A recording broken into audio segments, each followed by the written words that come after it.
Bonjour, Mbote, bienvenue au matinal de Sylvie. Alors aujourd'hui, le sujet que je te propose, c'est comment gérer les personnes toxiques. Est-ce que tu as autour de toi des personnes toxiques? Les personnes toxiques, c'est tout simplement les personnes qui sont mal dans leur peau et par leur attitude, transmettent ce mal-être ou ce qu'on pourrait dire ces ondes négatives aux autres, et cela se manifeste comment? Par des plaintes continuelles, par des critiques continuelles. Ils passent leur temps à critiquer les autres, à se lamenter de leur sort. Ce sont des personnes qui souffrent de certaines dépendances, que ce soit de la dépendance à de l'alcool, à la drogue, de certaines dépendances affectives. Mais dans tous les cas, ces personnes passent leur temps à se plaindre que rien ne va dans leur vie et c'est la faute des autres parce que rien ne marche comme ils veulent. Ça, c'est des personnes toxiques. Alors, c'est simple quand il s'agit des personnes extérieures à notre famille, c'est-à-dire si ce sont que des amis, des connaissances, des collègues, c'est simple.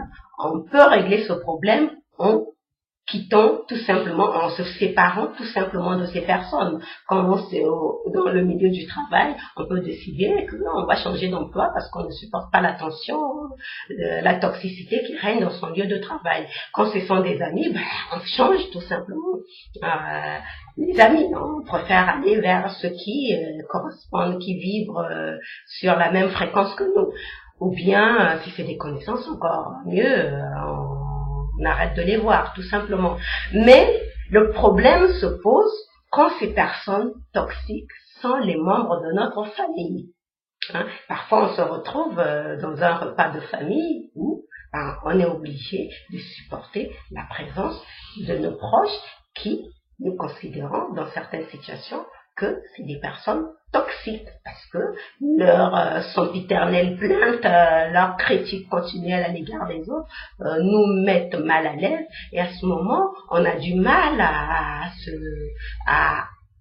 apprécier les moments qu'on passe avec ces personnes qui sont des membres de notre famille que nous aimons, bien entendu, mais dont nous devons supporter la présence, même si elles sont toxiques. Est-ce que tu t'es déjà retrouvé dans cette situation? Alors, si tu t'es déjà retrouvé dans cette situation, moi j'ai 3 astuces à te proposer pour dépasser, pour gérer cette toxicité ambiante de tes proches.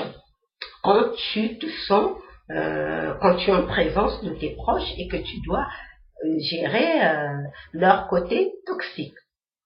La première chose, c'est d'arrêter de jouer les sauveurs ou les enseignants ou les conseillers.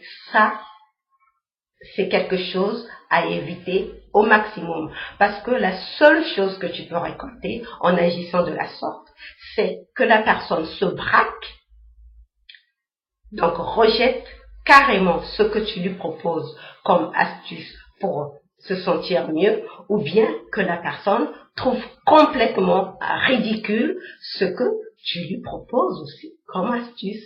Donc ça, c'est les 2 réactions que tu peux avoir en face de toi. Surtout, souviens-toi, c'est quand la personne quand l'élève est prêt que le maître arrive. Donc si la personne ne te demande pas de conseil, ne te demande pas d'aide, ne te demande pas ton avis, pourquoi t'embêter à lui dire que elle ferait mieux de se comporter de telle manière ou de telle manière?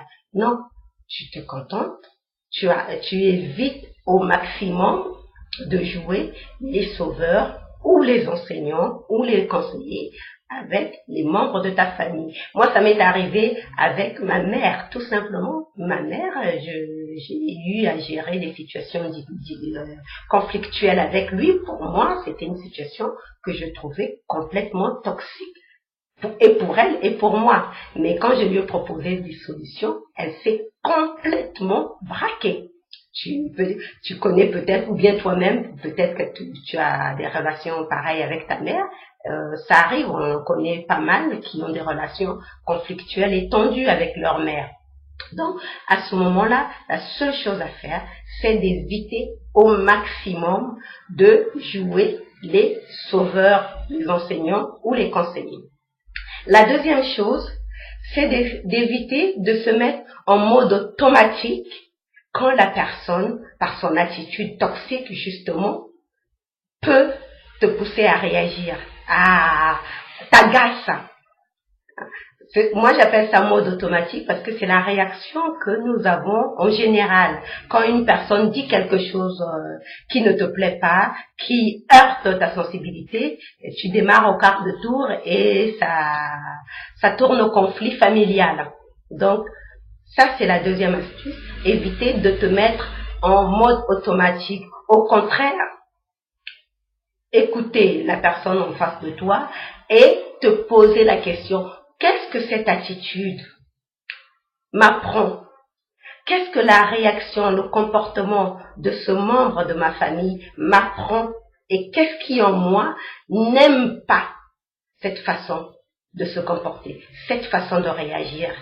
Quelle blessure ça appelle en moi, ça réveille en moi pour que je réagisse en mode automatique, soit par l'agacement, soit par la colère, soit par le mépris, par exemple. Qu'est-ce que l'attitude de la personne t'enseigne, t'apprend? Donc ça, c'est la deuxième astuce, éviter de se mettre en mode automatique. La troisième chose, c'est de les aimer, et moi dans le cas de ma mère, de l'aimer inconditionnellement. Si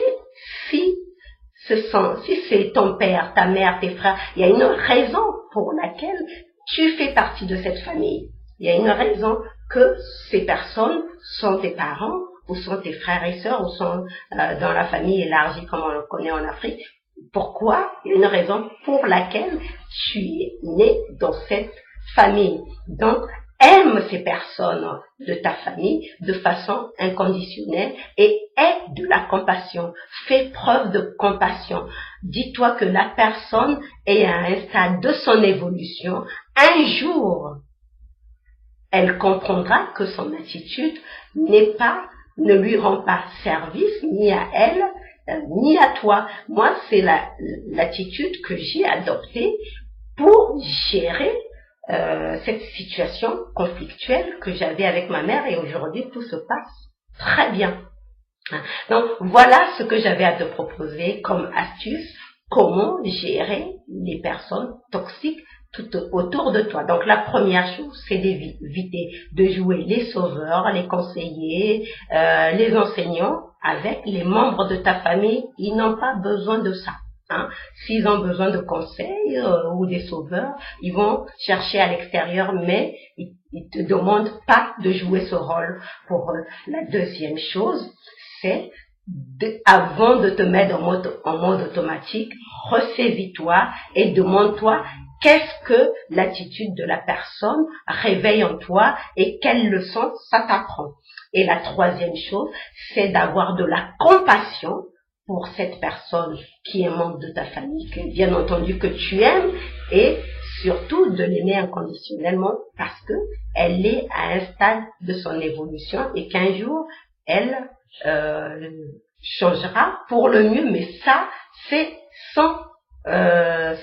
son histoire à elle, c'est son parcours à ce membre, c'est son parcours à ce membre de ta famille. Voilà. Donc je vais terminer en te lisant cette citation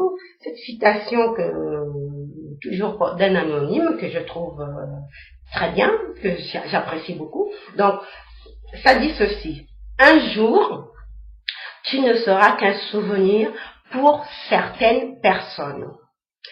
Fais en sorte de faire partie des bons. Voilà, je te remercie d'avoir regardé cette vidéo. Et si elle t'a plu, pense bien à liker, à laisser un commentaire, à partager, bien sûr. N'oublie pas, passe ta journée dans la joie et la bonne humeur et mets du soleil dans ta journée. Je te dis à demain. Bye bye.